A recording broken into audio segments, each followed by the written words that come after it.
प्रभु यीशु मसीह के महान और सामर्थी नाम से आज के इस तीसरे दिन के लिए मैं प्रभु का धन्यवाद देता हूं।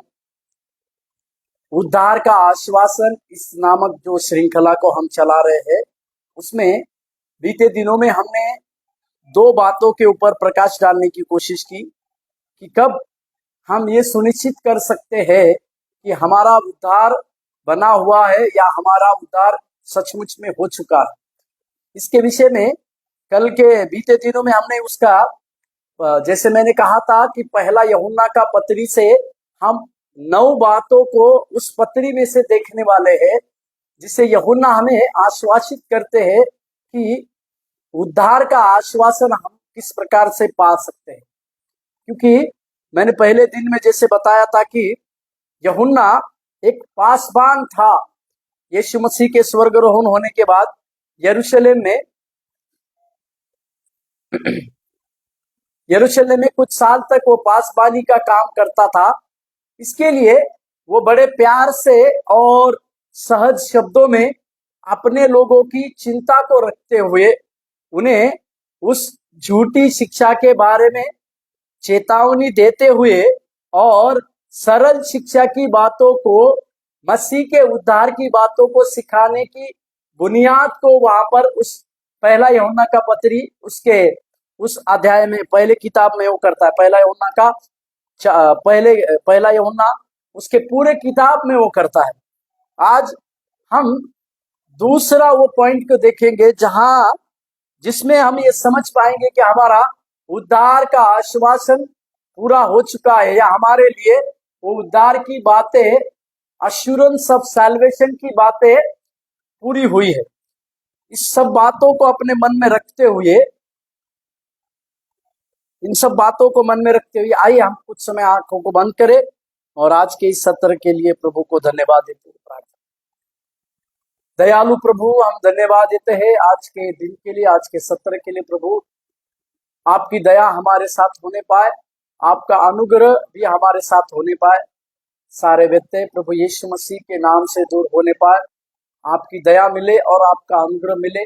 सिखाते समय प्रभु आपके पवित्र ज्ञान की और पवित्र आत्मा के ज्ञान और अभिषेक की बातों को मांगते कार्य कर यीशु मसीह के नाम से। दूसरा पहला यूहन्ना का पत्री में से यूहन्ना हमें दूसरी बात को सिखाते हैं, वो ये है, यदि हम मसीह को हमारे जीवन में प्रभु के रूप में आदर देते हैं, प्रभु के नाम की महिमा और प्रशंसा होने।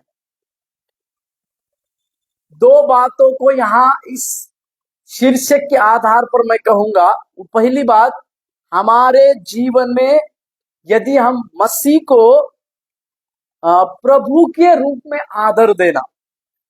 लूका रचित सुसमाचार की उस घटना को हम अच्छी तरह से जानते हैं, जब प्रभु यीशु मसीह ने पतरस की उस नाव के ऊपर खड़े रहकर प्रचार को किया और प्रचार को करने के बाद जाल को गहरे में डालो कह के कहा। पर पतरस ने इस प्रकार का जवाब दिया कि स्वामी, हमने रात भर मेहनत की है परंतु कुछ भी नहीं पाया। परंतु प्रभु ने उसे कहा कि जाल को गहरे में ले चल। और पतरस ने इसी प्रकार की बातों को, आप कहते हैं तो मैं करता हूं कह के कहा, और उसने उस बातों को किया। और हम सब लोग जानते हैं कि उसमें उसने कई एक ढेर सारे मछलियों को पकड़ा, और जैसे ही उसने उस मछलियों को, जो अचंभा करने वाले बातों को देखा, तो उसने परमेश्वर के सम्मुख में कुछ 2 बातों को कहा, जिसके विषय में लूका रचित सुसमाचार 5वें अध्याय में उसको पतरस के 2 जवाबों को मैं आपको दिखाकर फिर हमारे उस शीर्षक में हम आएंगे।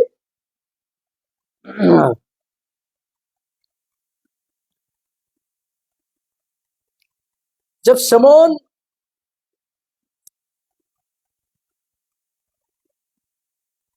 यहां पर शमौन ने उसको उत्तर दिया कि देखिए 5वें अध्याय का 5वां, लूका रचित सुसमाचार 5वें अध्याय का 5वां वचन, यहां पे पतरस का एक जवाब को देखिए। शमौन ने उसको उत्तर दिया, हे स्वामी, हमने सारी रात मेहनत की, हमने सारी रात मेहनत की और कुछ न पकड़ा, तो भी तेरे कहने से जाल डालूं। यहाँ पर स्वामी कह के यीशु को पतरस कहते हैं। उन दिनों में जो गुरुजी थे उनको स्वामी कह के कहा जाता था, या इंग्लिश बाइबल में उसे टीचर बोलकर लिखा हुआ है। तो पतरस इस बात को समझ पाया कि मुझे इंस्ट्रक्शन देने वाला एक गुरुजी है, अभ्यास सिखाने वाला एक गुरुजी है। पर अभी 8वें वचन को अगर हम देखते हैं, लूका रचित सुसमाचार 5वें अध्याय 8वां वाक्य, यह देखकर शमौन पतरस यीशु के पांव गिर पड़ा और कहा, हे प्रभु मेरे पास से जा, क्योंकि मैं पापी मनुष्य। एक तरफ से केवल अपने प्रभु यीशु मसीह को स्वामी कहकर या गुरुजी कहकर कहने वाला पतरस को हम देखते हैं।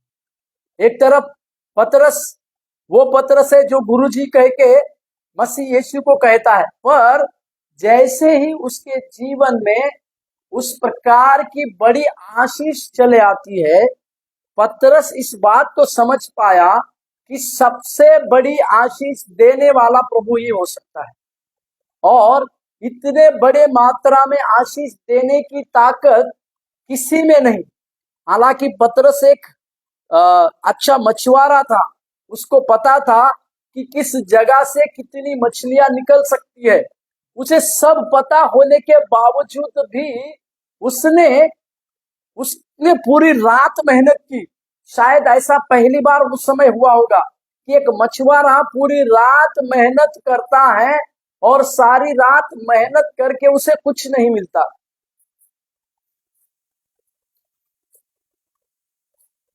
इसी के लिए पतरस के दृष्टिकोण में यही बात थी। इसी के लिए जब उसने बड़ी आशीष की प्राप्ति की, उसके लिए बड़ी आशीष है, जब मछली के रूप में बड़ी आशीष मिली, तो वो इस बात को जान पाया, बड़ी आशीष देने वाला मनुष्य नहीं हो सकता। जिस समुद्र को पतरस पहले से जानता था, जिस जाले को पतरस जानता था, जो रात भर मेहनत को किया वाला पतरस उसको जानता था, पर उसकी मेहनत काम नहीं आई। पर कभी कभी हम अपने से जब मेहनत करते हैं तो वो काम में नहीं आता है। हमारी हर मेहनत में प्रभु का हाथ या परमेश्वर की आशीष होना बहुत जरूरी होता है। इसी के लिए हम इस बात को समझने पाए, पतरस की तरह इस बात को हम समझने पाए कि हमारे लिए बड़ी आशीष केवल और केवल प्रभु से मिलती है, इसको हम समझने पाए। इसी के लिए आज का हमारा दूसरा विषय है, हम प्रभु को क्या समझते हैं, इसको हम जानने की जरूरी है। केवल हम प्रभु को स्वामी समझते हैं, गुरुजी समझते हैं, या अपना प्रभु समझते हैं, इसके ऊपर हमारे आशीष डिपेंड है, इसके ऊपर हमारे आशीष की बुनियाद है। यदि हम परमेश्वर को प्रभु कहकर अपने मन में स्वीकार करते हैं तो हम किसी भी बड़े आशीष से वंचित नहीं होंगे। इसीलिए आज का इस दूसरा विषय को हम देखने पाए, यदि हम मसीह को हमारे जीवन में प्रभु के रूप में आदर देते हैं, यीशु मसीह को हमारे जीवन में हम प्रभु कह के आदर देना ही हमारे लिए एक उद्धार का आश्वासन का बात था। इसी के लिए मैंने आपको पतरस की उस बात को कहने के लिए कोशिश किया कि पतरस ने जो है परमेश्वर को प्रभु, यीशु को प्रभु कहकर अपने जीवन में स्वीकार किया, परंतु प्रभु का उसके लिए जो योजना था वो भयंकर योजना था। केवल मछलियों के द्वारा, इतनी सारी मछलियों के द्वारा खुश होना, ये शायद पतरस के लिए अचंभित बात थी, परंतु परमेश्वर की योजना उसके भले की थी। और वो योजना क्या थी? यही पतरस जो आज मछली पकड़ रहा है, आने वाले दिनों में मसीह विश्वासियों को मनुष्य के जैसा, मनुष्य को पकड़वाने वाला बनेगा। यही पतरस आज मछलियां पकड़ रहा है, आने वाले दिनों में मनुष्य को आप पकड़वाने वाला बनेगा। और यही बात के लिए प्रभु यीशु मसीह ने यूहन्ना के 21वें अध्याय में 15 वचन में कहा, मेरी भेड़ों को चरा। प्रभु के नाम की महिमा और प्रशंसा होने पाए।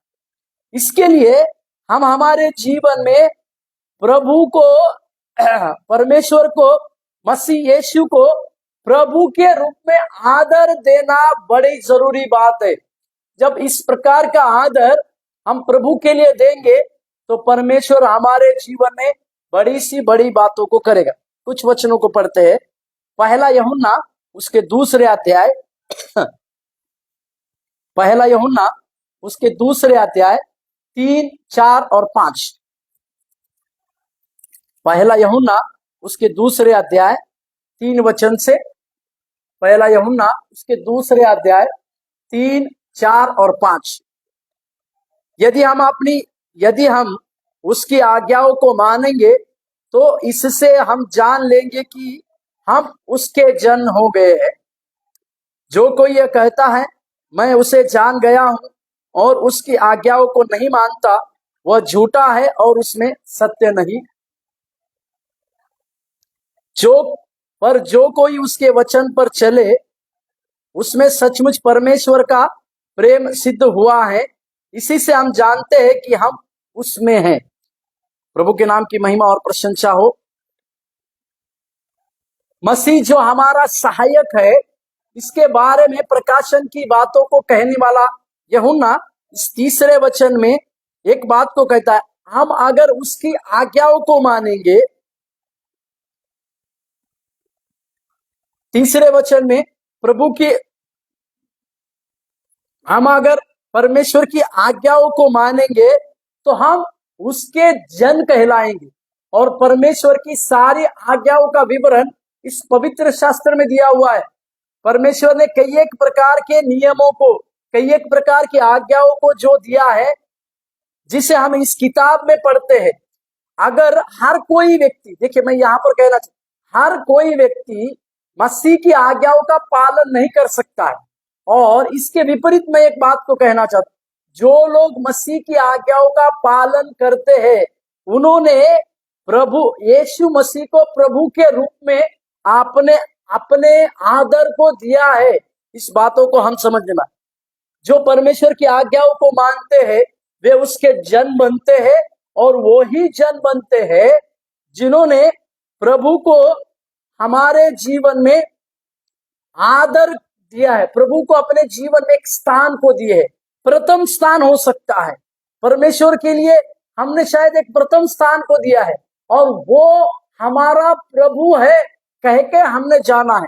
और एक बात को, पतरस को जब यीशु मसीह ने अपने चेले लोगों को जब पूछा कि मसीह के विषय में लोग क्या कहते हैं, या मेरे विषय में लोग क्या कहते हैं, इस प्रकार की बातों को जानने के लिए जब परमेश्वर ने उनको सवाल पूछा, तो मत्ती का समाचार उसके 16वें अध्याय में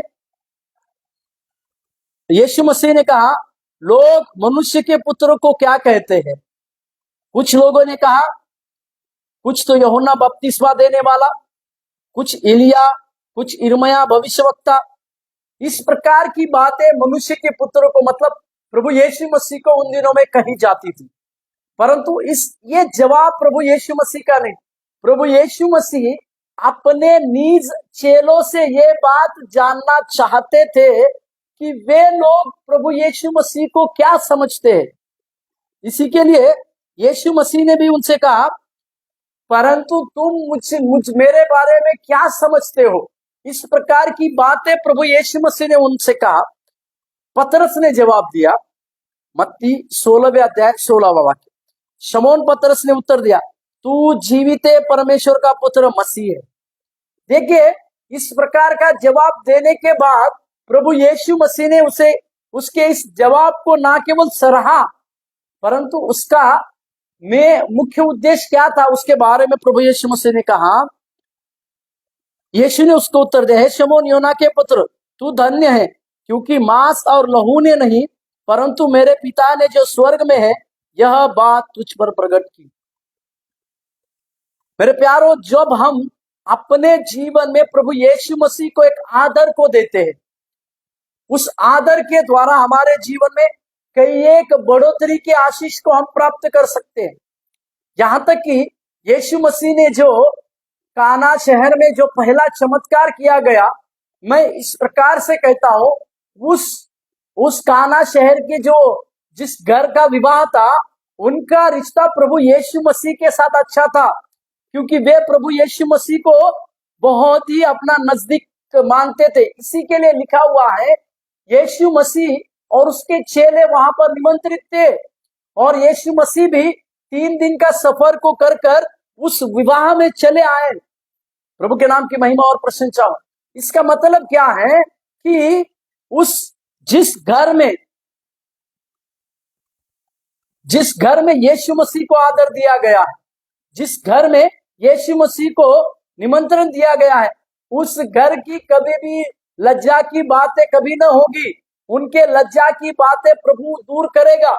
इसी के लिए 34वें भजन में राजा दाऊद ने भी लिखा, जिन्होंने उसकी ओर देखा है उनका मुंह कभी वो लज्जित नहीं करेगा।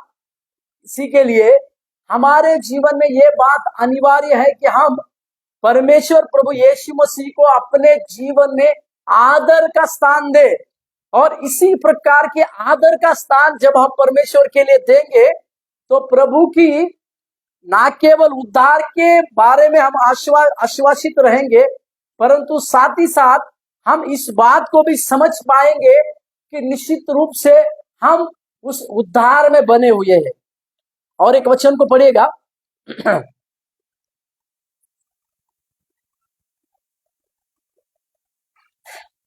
यूहन्ना के 2 अध्याय और उसके पहले यूहन्ना का पत्री 2 अध्याय 5वें वचन में, जो कोई उसके वचन पर चले उसमें परमेश्वर का प्रेम सिद्ध हुआ है।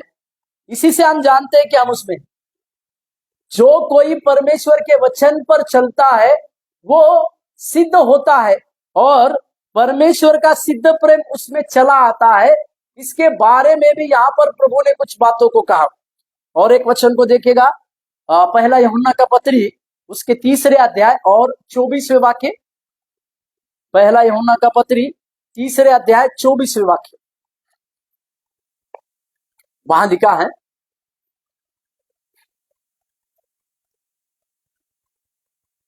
जो उसकी आज्ञाओं को मानता है वह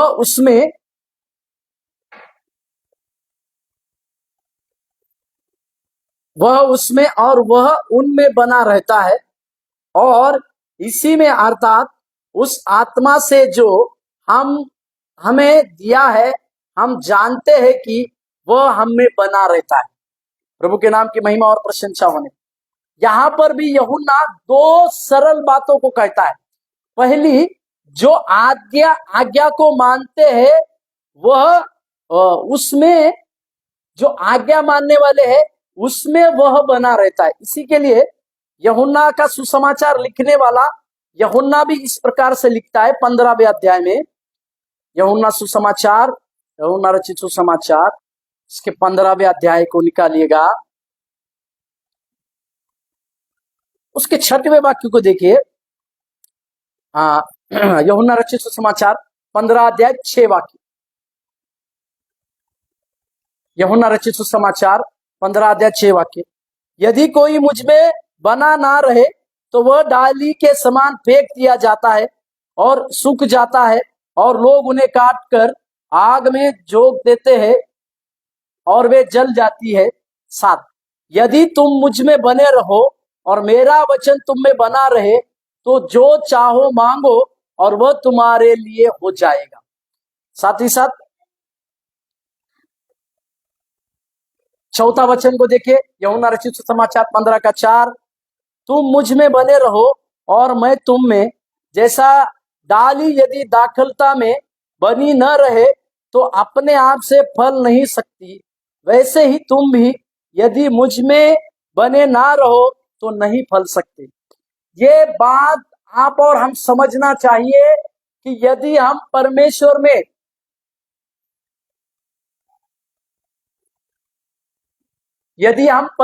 में और परमेश्वर के वचन में बने नहीं रहेंगे तो कभी भी हमारा जीवन प्रभु के लिए फलवंत का जीवन नहीं होगा।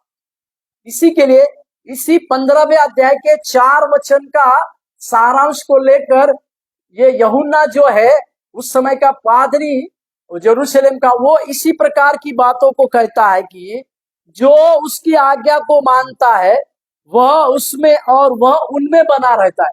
आज्ञा मानने वाले हर एक व्यक्ति में प्रभु और उसका वचन बना रहता है, साथ ही और उसी में अर्थात उस आत्मा से जो हमें दिया गया है, हम जानते हैं कि वह हम में बना रहता है। उसका दिया हुआ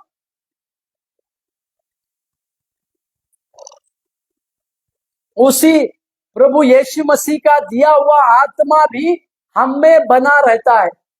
उसी प्रभु यीशु मसीह का दिया हुआ आत्मा भी हम में जरूर और जरूर बना हुआ रहता है। इसे हमें और आपको समझने की जरूरी है कि इस आत्मा में बने रहने के लिए उसकी आज्ञाओं को मानने की आवश्यकता है, उसके वचनों का पालन करने की आवश्यकता है। इसी के लिए याकूब भी कहते हैं कि वचन को सुनने वाले नहीं परंतु वचनों के ऊपर चलने वाले बनने की जरूरी है। इस बातों को आप और हम समझने की आवश्यकता है। और एक वचन पढ़िएगा, यूहन्ना रचित सुसमाचार, माफ कीजिए, पहला यूहन्ना 4 अध्याय और 13वें वाक्य। पहला यूहन्ना 4 अध्याय 13वें वाक्य को देखिए। इसी से हम जानते हैं कि हम उसमें बने रहते हैं और वह हम में, क्योंकि उसने अपने आत्मा में से हमें दिया है। हम उसमें बने रहते हैं और वो भी हम में बना रहता है। इससे हम इस जानते हैं कि हम उसके उस आत्मा के साथ हमारा कनेक्शन हो जाता है, उसकी आत्मा के साथ हम एक हो जाते हैं, उसकी आत्मा के साथ हम जुड़ जाते हैं। इस बातों को हम और आप समझने की जरूरी है। परमेश्वर की आत्मा के साथ जुड़े रहना मतलब प्रभु से जुड़े रहना, परमेश्वर की आज्ञाओं का पालन करना। जो परमेश्वर की आज्ञाओं का पालन करता है उसका वचन उसमें बना रहता है, और जिनका वचन उसमें बना रहता है चाहे वो उसकी आत्मा में भी बना रहता है। इसको हम और आप समझने की जरूरी है। प्रभु के नाम की महिमा और प्रशंसा हो। और एक वचन को पढ़ते हैं, पहला यूहन्ना उसके 5वें अध्याय उसका दूसरा वाक्य। पहला यूहन्ना 5वें अध्याय दूसरा वाक्य। जब हम परमेश्वर से प्रेम रखते हैं और उसकी आज्ञाओं को मानते हैं तो इसी से हम जानते हैं कि हम परमेश्वर की संतानों से प्रेम रखते हैं। क्योंकि यूहन्ना का समाचार, यूहन्ना रचित सुसमाचार उसके पहले अध्याय के 12वें वाक्य में जिस प्रकार से लिखा हुआ है, जितनों ने उसके ऊपर विश्वास किया उसी को उनकी संतान होने का अधिकार को परमेश्वर ने दिया। अर्थात जो विश्वास करते हैं ऐसे लोगों के लिए ही परमेश्वर ने उनकी संतान होने का अधिकार को दिया है। इसी के लिए उसी बातों को समझकर यहाँ पर पहले यूहन्ना का पत्री में वो लिखते समय लिखते हैं कि जब हम परमेश्वर से प्रेम रखते हैं, परमेश्वर से प्रेम रखना, उसकी आज्ञाओं का मानना, ये 2 चिन्ह वही है कि हम उसके संतान बने हैं और उसके संतानों से भी प्रेम करते हैं। इसी के लिए हर एक वो व्यक्ति उसके आज्ञाओं को मानने की आवश्यकता है, साथ ही साथ उसके उस परमेश्वर के ऊपर प्रेम रखने की भी आवश्यकता है। और जब हम उस परमेश्वर के ऊपर प्रेम रखते हैं तो जो जो नई सृष्टि में परमेश्वर की संतान बने हैं, जो जो परमेश्वर के संतान पुत्र पुत्रियां हैं, ऐसे सारे संतानों के ऊपर भी हमारा प्रेम बना रहता है। इसी के लिए दूसरे कुरिन्थियों की पत्री 5वें अध्याय 17वें वाक्य में इसी प्रकार लिखा हुआ है, जितनों ने यदि कोई जो मसीह में है, जो कोई मसीह में है वह नई सृष्टि है। इसका मतलब नई सृष्टि बनने वाला कौन है? जो परमेश्वर की आज्ञाओं को मानते हैं, जो परमेश्वर से प्रेम करते हैं, जो परमेश्वर के और रहने वाले सारे संतानों के ऊपर भी प्रेम रखते हैं, वे ही नई सृष्टि है। और साथ ही साथ वे उसके धर्म के काम करने के लिए सृजे गए हैं, बनाए गए हैं। इस बातों को भी हम समझने की जरूरी है। प्रभु के नाम की महिमा और प्रशंसा हो। और एक वचन उसी का, पहले यूहन्ना 5वें अध्याय 4वें वचन देखिएगा। पहला यूहन्ना 5 अध्याय 4। क्योंकि जो कुछ परमेश्वर से उत्पन्न हुआ है वह संसार पर जय प्राप्त करता है, और वह विजय जिससे संसार पर जय प्राप्त होती है हमारा विश्वास। प्रभु यीशु मसीह ने कहा कि ढाढ़स बांधो, संसार में तुम्हें क्लेश होता है, परंतु ढाढ़स बांधो क्योंकि मैंने इस संसार को जीत लिया है। संसार को जीतने वाला परमेश्वर यहाँ पर उसी बातों को लेकर वो कहता है जो परमेश्वर से उत्पन्न होता है। जब प्रभु यीशु मसीह ने संसार के ऊपर जय प्राप्त किया है, तब आप और हम उसके उस वारिस होने के नाते, उसके पुत्र और पुत्रियां होने के नाते हम भी इस संसार के ऊपर जरूर और जरूर विजय को प्राप्त कर सकते हैं। और इस संसार के ऊपर जय को प्राप्त करना है तो वो जय को प्राप्त करने की बातें हमारे विश्वास के रूप में है। यदि हमारा विश्वास उस मसीह के ऊपर पूरी रीति से है, ताकि हमारे लिए इस संसार से बढ़कर मसीह ही है, यदि हम इस प्रकार से घोषणा करते कि संसार की चीजों से बढ़कर हमारे लिए मसीह और मसीह का प्रेम है, तो अवश्य ही हम इस संसार के ऊपर जय प्राप्त करने वाले बनते हैं। इसीलिए कुलुसियों के पत्री में पौलुस ने इसी प्रकार की बातों को कहा। मेरे साथ खोलिएगा कुलुसियों का पत्री 3 अध्याय, कुलुसियों का पत्री 3 अध्याय, उसके पहला वचन देखिए। अतः जब तुम मसीह के साथ जिलाए गए तो स्वर्गीय वस्तुओं की खोज में रहो, जहां मसीह विद्यमान है और परमेश्वर के दाहिनी ओर बैठा है। दूसरा वचन, पृथ्वी की नहीं परंतु स्वर्गीय वस्तुओं पर ही ध्यान लगाओ। मेरे प्यारो, हम हमारा मसीह जो स्वर्गीय में पिता की दाहिनी ओर बैठा है, इसी के लिए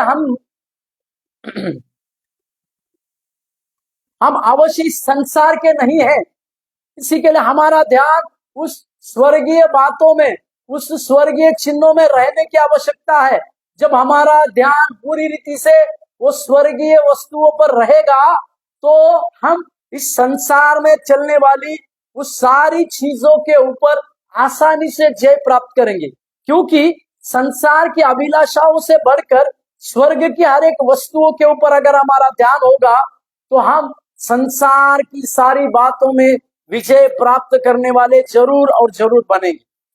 प्रभु के नाम की महिमा। और एक वचन को देखिएगा, यूहन्ना रचित सुसमाचार 14 अध्याय और उसके 15वें वाक्य को देखिए। यूहन्ना रचित सुसमाचार 14 अध्याय और 15वें वाक्य।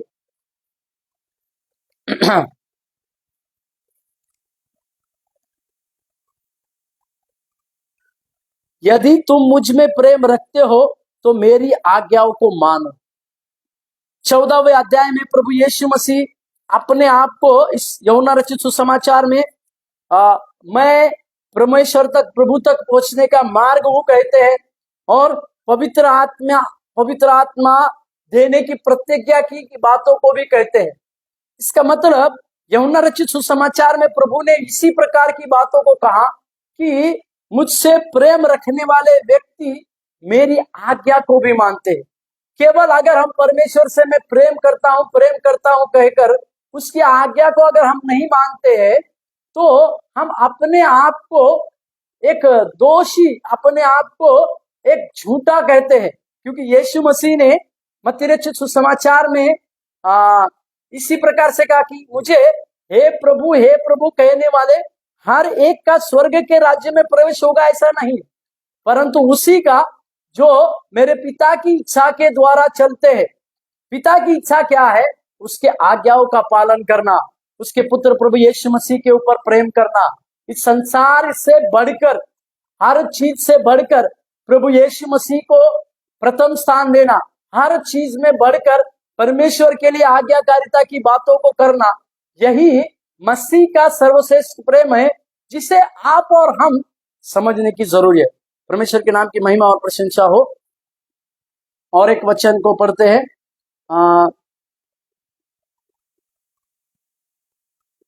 तीतुस का पत्री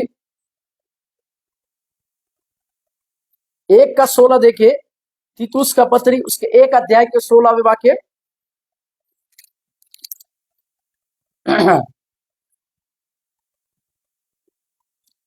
वे कहते हैं, तीतुस का पत्री 1 अध्याय 16वां वाक्य, वे कहते हैं कि हम परमेश्वर को जानते हैं पर अपने कामों से उसका इनकार करते हैं, क्योंकि वे घृणित और आज्ञा न मानने वाले हैं और किसी अच्छे काम के योग्य नहीं। यहाँ पर तीतुस को पौलुस एक चेतावनी देते हैं कि जो लोग ये कहते हैं कि हम परमेश्वर को जानते हैं परंतु अपने कामों से उसे इनकार करते हैं, मतलब जो घृणित काम है उसी को करना, जो आज्ञा ना मानने वाली बातों को करना, ये सारे घृणित काम जो है करने वाले लोग, वो कितना भी ये कहे कि हम परमेश्वर को जानते हैं तो वे झूठे हैं और परमेश्वर का कोई वचन उनमें बना नहीं रहा। इसके बारे में तीतुस भी इसी बातों को कहते हैं। और एक वचन को देखिएगा, उसी में तीसरे अध्याय पहला यूहन्ना तीसरे अध्याय के 16वां वाक्य को देखिए।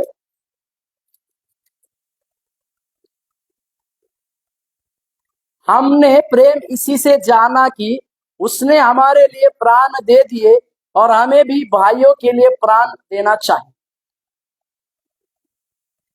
ये आदर देने की बातें, प्रभु को अपने जीवन में आदर और सम्मान देने की बातें जो है हमारे साथ में चली रहने की आवश्यकता है। और एक वचन देखिए, पहला यूहन्ना 4 अध्याय 7वें वचन और 8वें वचन देखिए। पहला यूहन्ना 4 अध्याय 7 वचन, हे प्रियो हम आपस में प्रेम रखे, क्योंकि प्रेम परमेश्वर से है। जो कोई प्रेम करता है वह परमेश्वर से जन्मा है और परमेश्वर को जानता है। 8वां वचन, जो प्रेम नहीं रखता वो परमेश्वर को जानता नहीं, क्योंकि परमेश्वर प्रेम है। यहाँ पर याकूब और एक ठोस बात को कहते हैं, आपस में प्रेम रखना। आपस में प्रेम रखना मतलब प्रेम परमेश्वर है और परमेश्वर ने प्रेम को हमें सिखाया है और उसका प्रेम एक आगापे प्रेम है। उसने प्रेम की शुरुआत उस कलवरी क्रूस पर जान देकर हमारे लिए दिया है। उसका प्रेम सर्वश्रेष्ठ है। उसका प्रेम, उसके प्रेम की तुलना किसी से की नहीं जा सकती। जब हम पापी ही थे तो मसीह हमारे लिए मारा गया बोलकर लिखा हुआ है। साथ ही साथ उसने हमारे लिए प्राण दे दिया बोलकर जब लिखा हुआ है तो अवश्य है हर एक व्यक्ति जो मसीह को अपनाया हुआ है, हर एक वो व्यक्ति जो मसीह की आज्ञाओं का पालन करता है, वो व्यक्ति को परमेश्वर के ऊपर प्रेम करने की आवश्यकता है। साथ ही साथ जो कोई परमेश्वर से प्रेम करता है वो परमेश्वर से जन्मा है, क्योंकि यूहन्ना कहते हैं कि परमेश्वर प्रेम है। जो परमेश्वर से प्रेम करता है वो परमेश्वर से जन्मा है। इसके विपरीत जो प्रेम नहीं करता है वो परमेश्वर को जानता ही नहीं और उसमें परमेश्वर का प्रेम नहीं है। एक परमेश्वर के उस आगापे प्रेम को समझने से पहले हम इस बात को भी समझने पाए कि प्रेम करना मतलब क्या है। तो परमेश्वर को प्रभु के रूप में हमारे जीवन में आदर देना, हम किसको प्रेम करते हैं? जो जिसको हम ज्यादा आदर देते हैं उसी को हम प्रेम करते हैं। प्रेम की सरल भाषा में व्याख्या क्या है? तो जिसको हम ज्यादा चाहते हैं, जिसको हम ज्यादा आदर करते हैं, जिसको हम अपने जीवन में प्रथम स्थान को देते, उसी को प्रेम करते हैं। इसीलिए हमारे जीवन में सबसे श्रेष्ठ प्रेम प्रभु यीशु मसीह का होने पाए। उसी परमेश्वर को हमारे जीवन में प्रथम स्थान देने की बातें क्यों ना हो, उसी परमेश्वर को 2 गुना आदर देने की बातें क्यों ना हो, उसी परमेश्वर यीशु मसीह को अपने जीवन में प्रभु कहकर आदर की बातों को देने की बातें क्यों ना हो, ये जब हमारे जीवन में करेंगे तो परमेश्वर की ओर से हमारे लिए बड़े कार्य, बड़ी अद्भुत बातें सरलता से होने की आवश्यकता और संभावना होती है। प्रभु के नाम की महिमा और प्रशंसा। और एक वचन को देखते हैं, पहला यूहन्ना का पत्री, उसके 1 अध्याय, पहला यूहन्ना 1 अध्याय 6 वाक्य और फिर 8वें वाक्य को देखिए। पहला यूहन्ना 1 अध्याय 6 वाक्य। यदि हम कहे कि उसके साथ हमारी सहभागिता है और फिर अंधकार में चले तो हम झूठ और सत्य पर नहीं चलते। 8वां वाक्य भी पढ़िए। यदि हम कहे कि हम में कुछ पाप नहीं तो अपने आप को धोखा देते हैं और हम में सत्य नहीं।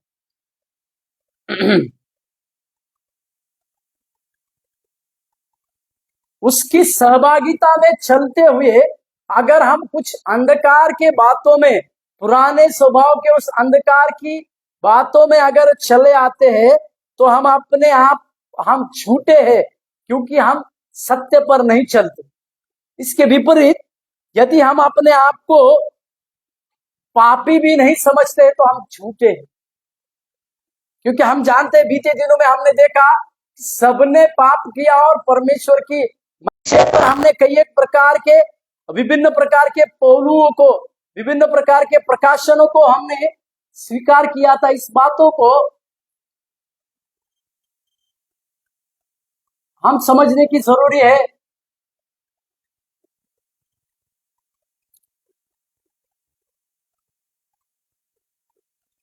इस बातों को समझने की जरूरी हमें है। और एक वचन, यूहन्ना रचित सुसमाचार, उसके 8वें अध्याय 31वें वाक्य को देखिए।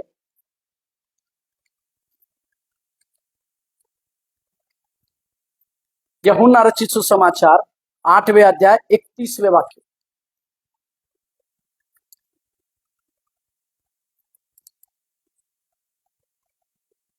आठवें अध्याय। तब यीशु ने उन यहूदियों से जिन्होंने उस पर विश्वास किया था कहा, यदि तुम मेरे वचन में बने रहोगे तो सचमुच मेरे चेले ठहरोगे। ये वो यहूदी लोग थे जो यीशु के पीछे चले आए थे।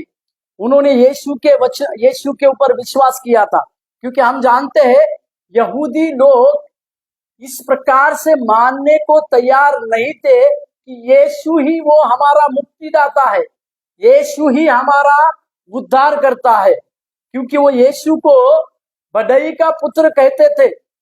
इसी के लिए वो यीशु के विषय में ठोकर खाए।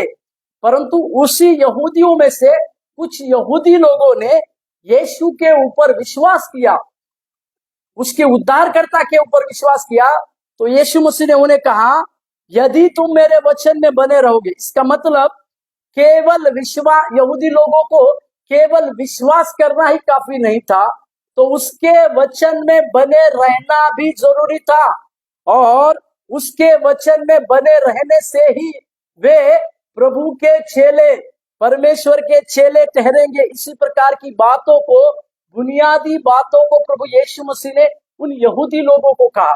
आज भी जो मसीह में केवल विश्वास रखते हैं, उनके लिए ये बात लागू होती है कि हमें भी मसीह के ऊपर केवल विश्वास करने से नहीं, परंतु उसके वचनों के ऊपर विश्वास करना भी जरूरी है।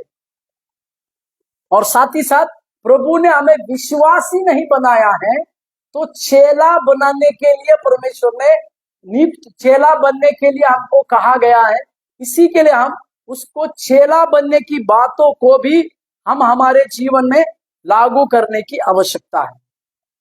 51वें वाक्य को देखिए, यूहन्ना 8:51।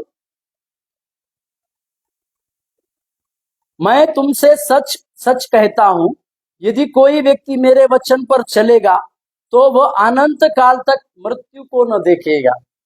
प्रभु के नाम की महिमा और प्रशंसा।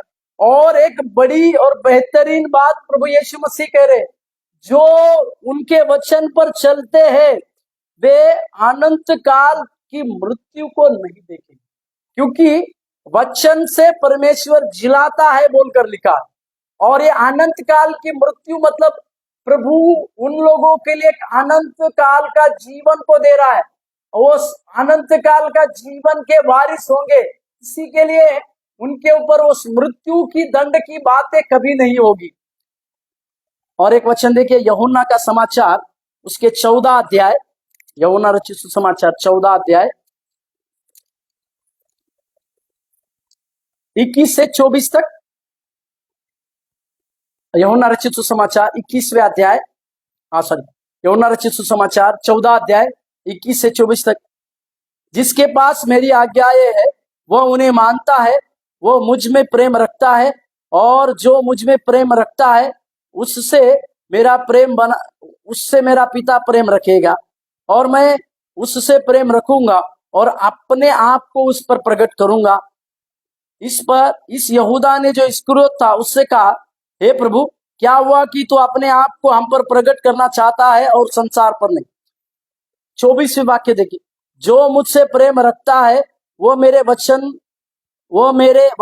नहीं मानता, जो मुझसे प्रेम नहीं रखता वह मेरे वचन नहीं मानता, और जो वचन तुम सुनते हो वो मेरा नहीं वरन पिता का है जिसने मुझे भेजा। यहाँ पर प्रभु यीशु मसीह अपने और पिता के एक होने की बातों को कहते हैं। साथ ही साथ जो वचनों को मानते हैं वो पुत्र को मानते हैं, और जो पुत्र को मानते हैं जिसको भेजा है उस पिता को भी वो मानते हैं कहकर, इसी दोनों बातों को मिलाकर वो इसी प्रकार की बातों को कहते हैं। और एक वचन उसमें यूहन्ना समाचार 15वें अध्याय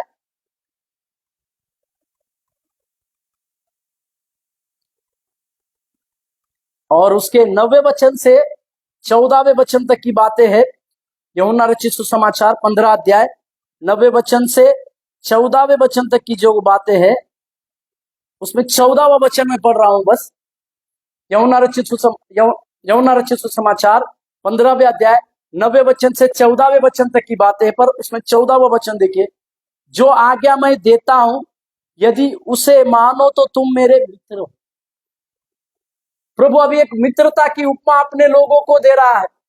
परमेश्वर अपने सेवकों को अभी एक मित्र कह के पुकार रहा है, जिसको हम समझने की जरूरी है। और एक वचन देखिए, इब्रानी का लेखक इसके विषय में कहता है 5वें अध्याय 9वां वाक्य। इब्रानी का लेखक 5:9,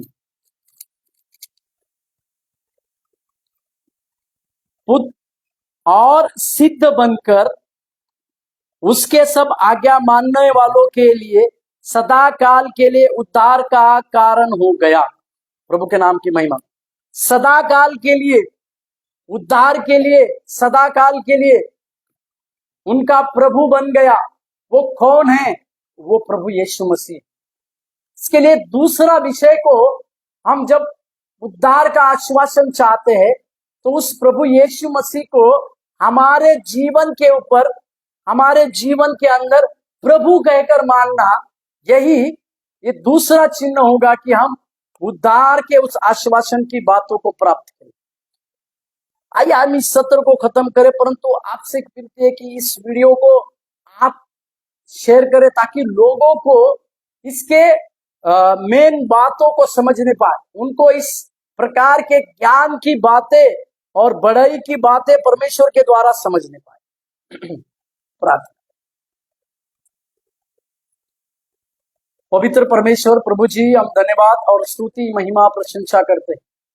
प्रभु जी, तीसरे दिन में प्रभु आपने हमें सिखाया उस सारी बातों को, सारी बातों में से प्रभु एक बात अवश्य है, आपसे प्रेम करना, आपके वचनों को आज्ञा को पालना और उसी के अनुसार अपने जीवन को जीना, यह हमारा भाग होने पाए, ताकि प्रभु उसी के अनुसार हम अपने जीवन में कार्य करने वाले, सिद्धता की ओर जाने वाले बनने के लिए हम प्रार्थना करते हैं। आपकी बड़ी दया हमारे साथ हो, आपका बड़ा अनुग्रह हमारे साथ हो, आपके बड़े कार्य हमारे साथ हो। धन्यवाद हो, महिमा आदर आपको देते हुए यीशु मसीह के नाम से प्रार्थना को मांगते हैं प्रभु जी, आमीन। प्रभु आप सब लोगों को आशीष देने पाए।